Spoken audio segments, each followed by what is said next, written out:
I've got Ole Miss slotted 7th in my preseason SEC power rankings. Steven Willis of Locked On Ole Miss is here to discuss. For those who haven't seen on YouTube yet, they go like this. We'll just go 1 through 10.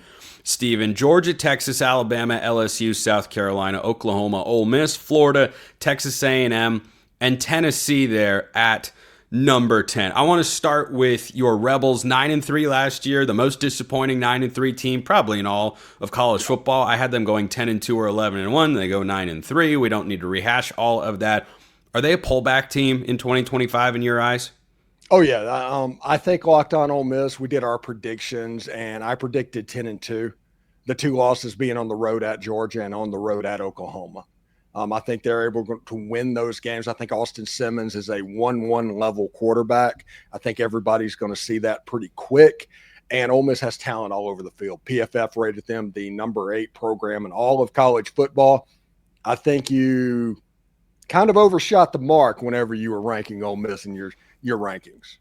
You think they go 10-2 this year? Yep. After going 9-3 last year. Mm-hmm. Losing some pretty high-profile NFL draft picks, including their quarterback, including Walter Nolan and Trey Harris, and you think the record is getting better? Because when I say pull back, Steven, I mean regress. I mean not be quite as good as last year. But you think I don't think they'll be as talented. I think the record will be better. Ole Miss has 8 home games this season. They play 5 That's of the a lot. first, they play 5 of their first 6 at home. Their hardest game in that period is a home game against LSU, which they will be favored in. They will be favored in 11 of the 12 games that they play. They do go back-to-back against Georgia and Oklahoma on the road in the middle. That's 2 of their 3 road games, or 2 of their 4 road games back-to-back in the middle. Ole Miss after that has South Carolina at home. They have the Citadel. They have Florida at home, and they go to Mississippi State. 2 of their 4 road games is at Kentucky and at Mississippi State. So if Ole Miss just holds serve at home, which traditionally Lane Kiffin has done very well, all of a sudden you look at Oklahoma and at Georgia as the biggest landmines on your schedule. I agree. Those are the landmines. The home slate should be pretty epic for the Rebels. LSU, South Carolina, Florida. That's pretty good lineup. Can I throw something at you before we dive into the rest of my SEC power rankings you have a problem with? Mississippi State is going to beat somebody this year that they shouldn't. Tennessee. At least in the eye. Boy, do you and I see the world the same way all the time? No. Were we thinking the same thing there? Yeah, we were.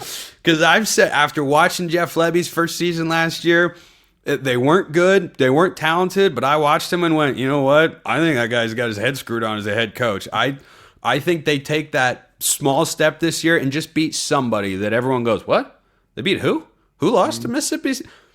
Could be Tennessee. But, Steven, rivalry game, it's in Starkville this year. Would that shock you if the Egg Bowl went the way of the Bulldogs? Yes, it would shock me. Now, it would not shock me if that game was 17-7. It would not shock me if it was a low-scoring, tough football game, because traditionally it has been. Right now, I think Ole Miss is favored by 15.5 points on FanDuel. That's way too many points for that game, but I do think Ole Miss is going to win. Ole Miss has won 4 out of the last 5 games against Mississippi State in Starkville. They lost one time, and that was the game that got you Lane Kiffin to Oxford, Mississippi.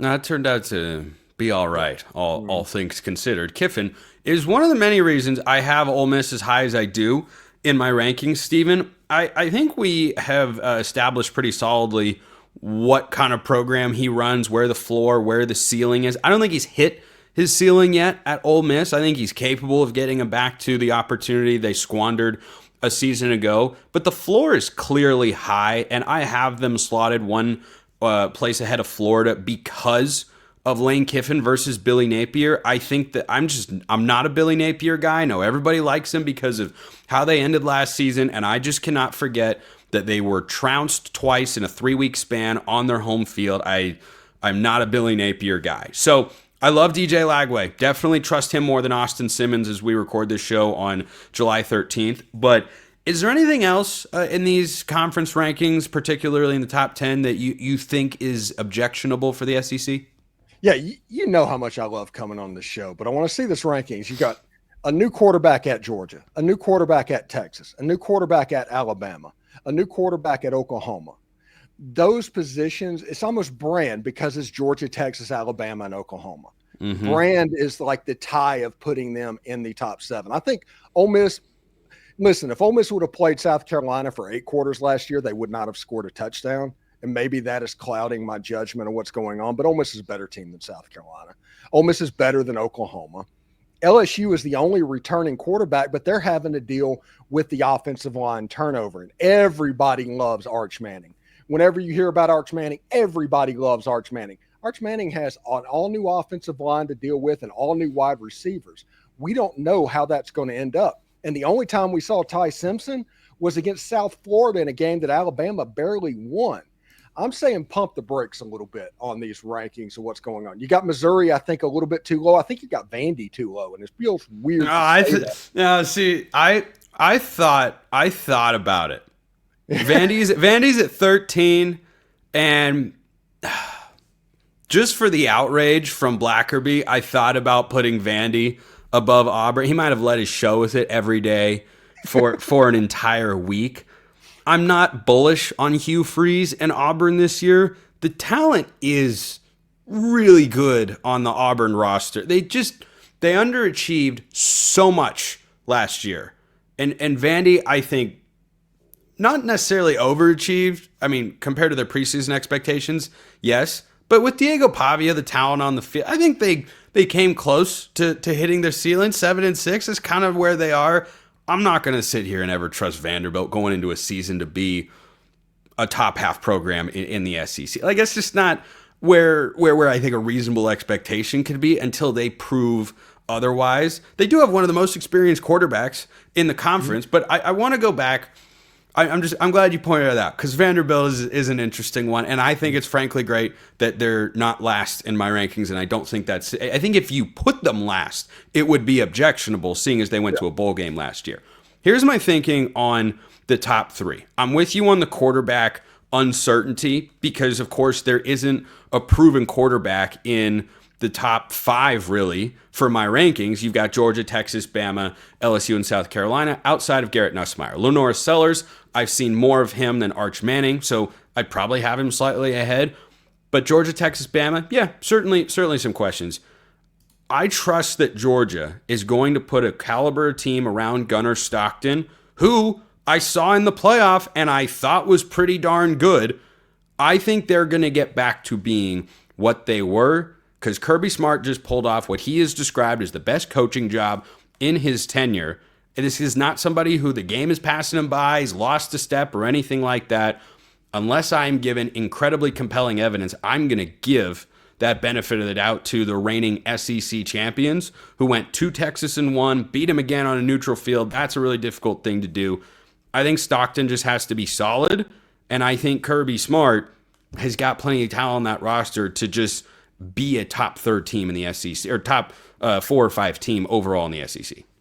Possibly. I mean, that's real. And if you look at college football as a whole, think of how many top 30 level teams are replacing quarterbacks this year. So many. So much unknown this year. And so I don't envy that you having to come up with a list like this. I don't envy that at all. But the main problem that I have is, like, everybody is in favor of Arch Manning. And one of the arguments that I have, and I'm an Ole Miss person, that's Archie Manning and Eli Manning. So whenever I say this, know that it's not coming from necessarily a bad place. But if his name was Arch Davis, Texas would not be the number 2 team in the conference. I don't know, because I've watched Arch start multiple games, look pretty good, and win. That was ULM, UTSA, and Mississippi State. You got an SEC team in there and a couple of G5s that are respectable. But he did come in against Georgia and had to get taken back out again because of performance. Basically. No, I understand that. Where I come down is a guy that is going into his 3rd year who's going to have, I think, a true number one caliber wideout in Ryan Wingo on the perimeter with a And good the running offense. backs are going to be nasty. Yes, a good offensive play caller like Sark, and a defense that I think is going to be nasty again. A unit I loved all last year, and it felt like it took the rest of the country half a season to catch up to where I was on the Texas defense, which is, are you looking at these guys? There are playmakers all over the place. Well, they've got that again. I mean, Colin Simmons is ferocious. Anthony Hill Jr. is a stud. They've got a DB or two coming back from last year. I like where Texas is at. And I've seen, by the way, I've seen more from Arch than I have seen from Ty Simpson in Alabama, than I have seen from Austin Simmons at Ole Miss, than I have seen from Joey Aguilar at Tennessee. Like, there aren't John Mateer at Oklahoma.